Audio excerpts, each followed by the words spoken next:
Now, the last application in 13.1 is looking at inflation. So now, probably all have a rudimentary understanding of what inflation is. But let's talk about some of the other specifics, or just make sure that you're all on the same page. So this is when more and more money is needed to buy certain goods or services, the resulting increase in the cost of living is called price inflation, or just plain inflation.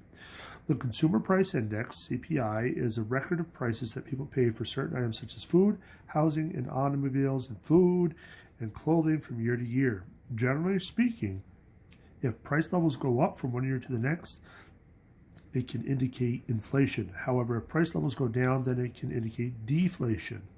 A brief period of minor deflation, along with a general economic slowdown, is usually called a recession. So again, recession is one of those big words you hear in politics, but we're going to look at the mathematical relationship.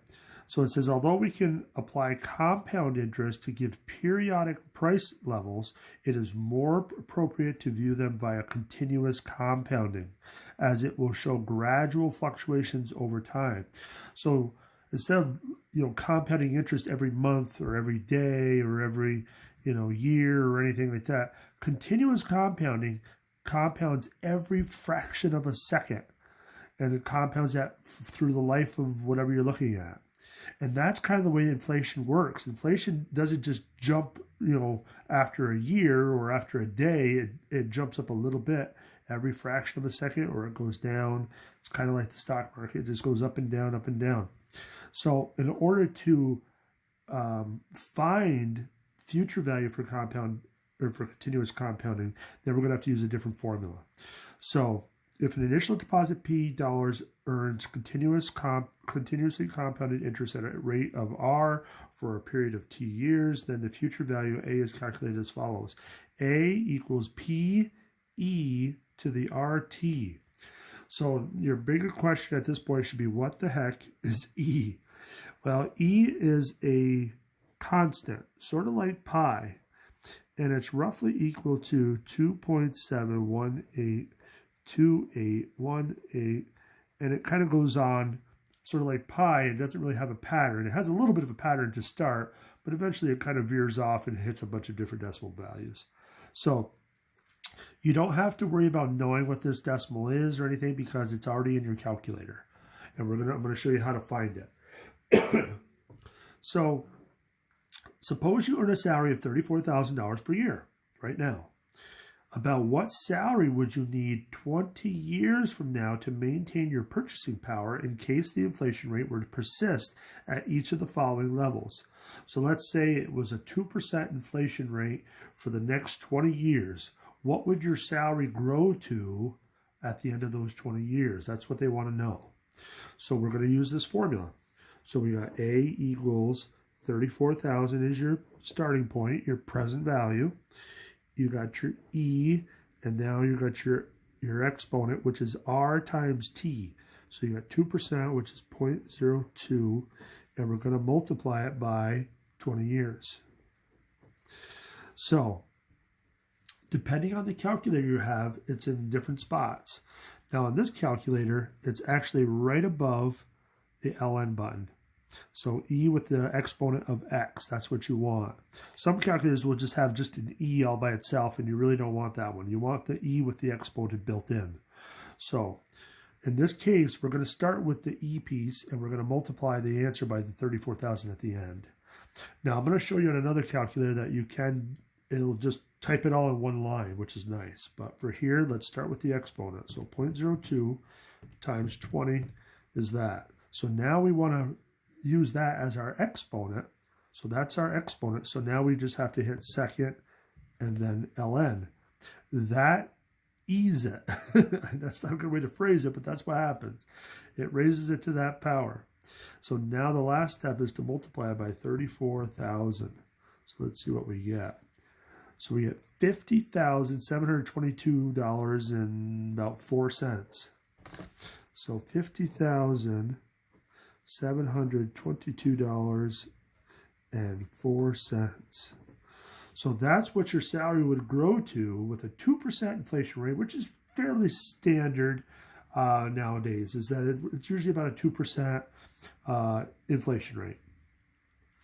What about if the inflation rate was a little bit bigger though? What if it was like 13%?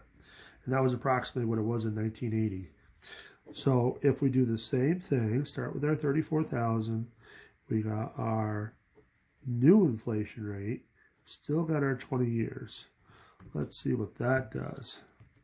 So 0.13 times 20 is that. Now we have to E it, so we're going to second that. And now we're going to times that by our present value. Wow. 457,767.09. $457,767.09. So inflation rates can be kind of nice, but everything is going up in price, not just your salary. So even though you have a nice salary 20 years from now, doesn't mean the price of everything has gone down or stayed the same. It's gone up as well. So you have the same purchasing power that you have now. So a can of soup is going to cost a couple bucks. That's going to go up in price as well. So, okay, let's try another application. And it kind of ties in some of the previous stuff as well. It says, for the given deposit, find the interest earned if the interest is compounded continuously. So we got $850 at 1.6% for 4 years. So as soon as you see compounded continuously, we automatically have to think of that formula, PERT. So, so again, this is your PERT formula. Oops. Be careful. You make sure you write it correctly. So if we have 850 and we have our E, we have our 0.016 times our 4 years. So we can quickly crunch that out. 0.016 times 4 is that. Now we have to E it. And then we got to times that by 850. So 906 and looks like 18 cents. So are we done? Hopefully you're saying no, because remember, A is not the interest. A is the future. So remember our relationship. A equals P plus I. If we want to know what I is, we got to rearrange this formula. So I is really going to be the future minus the present. So if this is the future, all we have to do to get the interest is subtract the present, and the present was 850. So if we subtract that, that's going to give us $56.18. So that should be our interest. So it's a nice little application that we can use of this formula. So we can use it in one direction, but we can also use it in this direction. So that's a pretty powerful form. So always the interest is equal to the future minus the present. Now the one thing I didn't do was go back and show you a different version with a different calculator. So if I have a graphic one, let me just do the first one and then we'll stop there. So let's see what we get. Let's clear that. Oops, let's get out of there. So if we got 34,000 times, now E on a graphic calculator is still going to be above that LN button. So, but now when I put it in, it actually puts it, and it's got it in the exponent, which I want to put 0.02 times 20. So 0.02 times 20. And you can see it's all up in the exponent, which is where we want it. Now if I hit enter, it jumps right to your answer, 50,722.04.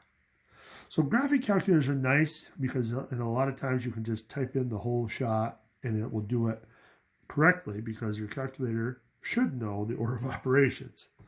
So, okay, so let's stop there. We have a few more applications on the last page and that will wrap up this section.